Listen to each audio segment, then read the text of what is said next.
Anjo Oy, ma'am, bakit? Mix! Grabe, ilang oras natulog na lang ba ang nagagawa nyo? Meron pa ba kayong time managinip? Good morning, by the way. Good morning. Part Good 2. morning. Pero to answer your question, ma'am, ako siguro ngayon, max na yung 6 hours. Pero on a regular Swerte pa yan, basis, 4 hours. On a regular basis. Pero dapat talaga, studies have shown, dapat talaga 8 hours, no? Pero swerte na to yung makakabuo ka ng 8 hours. Ay talaga, Pag adult sana na. all. Tama, sana all kung isa po kayo sa mga nakatutulog ng sobrang timbang. Pero ito na nga, may mga klase raw ng tulog na gusto mo na sanang gumising at gumalaw, pero hindi mo magagawa. Aba, alamin yan sa kwentong inalam ni Katrina Son.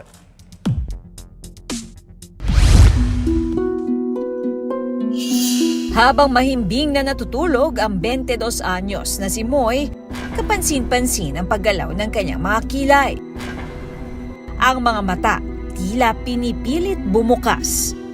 Maya-maya pa, ang kanang kamay ni Moy gumagalaw na rin.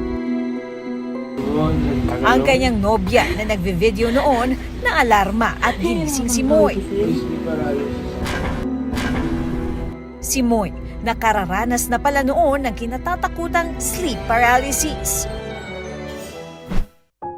Oras daw ng siesta nang makatulog at makaranas ng sleep paralysis si Moy. Kakakain lang namin ng girlfriend ko and nabusog ako. Natulog muna ako, siesta, kasi parang sarap matulog kapag busog.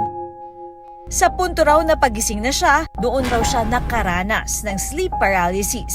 Para kang gising na hindi. Para kang nakakulong sa katawan mo, ganun yung pakiramdam. Pinipilit mong gumalaw, wala nangyayari, hindi gumagalaw yung katawan mo.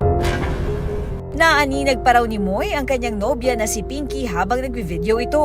Yung eyelids ko, gumagalaw na siya. Pagkalaunan yung kamay ko, tinatry na rin gumalaw. Sinusubukan kong talagang gumalaw, magpakita ng galaw para makita nila, tapos gisingin ako.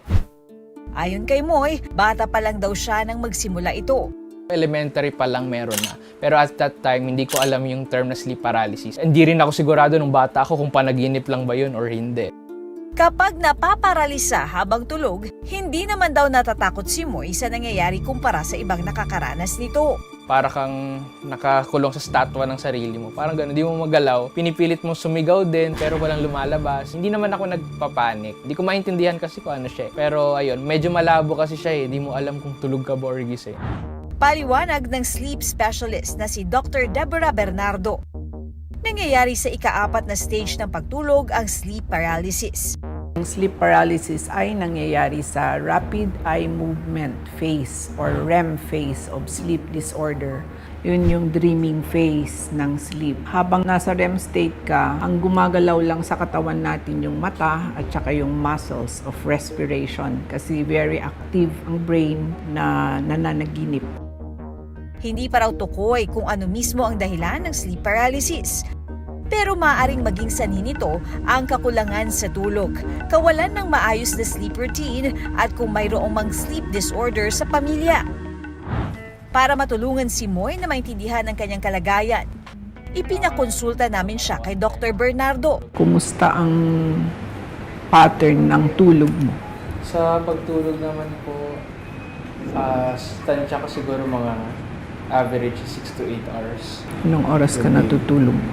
Siguro average mga 1 a.m.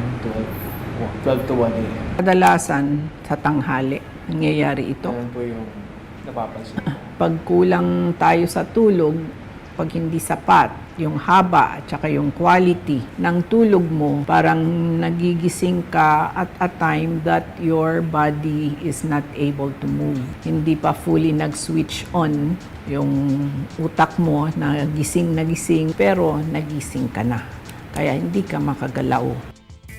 Dagdag ni Dr. Bernardo, kusang nagigising ang mga taong nakararanas ng sleep paralysis, kaya wala raw dapat ipangamba sakaling walang taong gigising.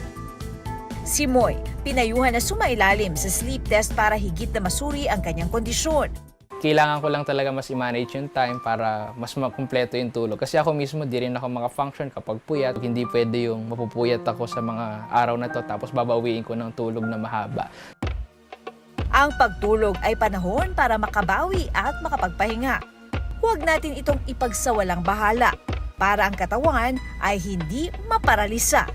Ako si Katrina Son at yan ang kwentong dapat alam mo.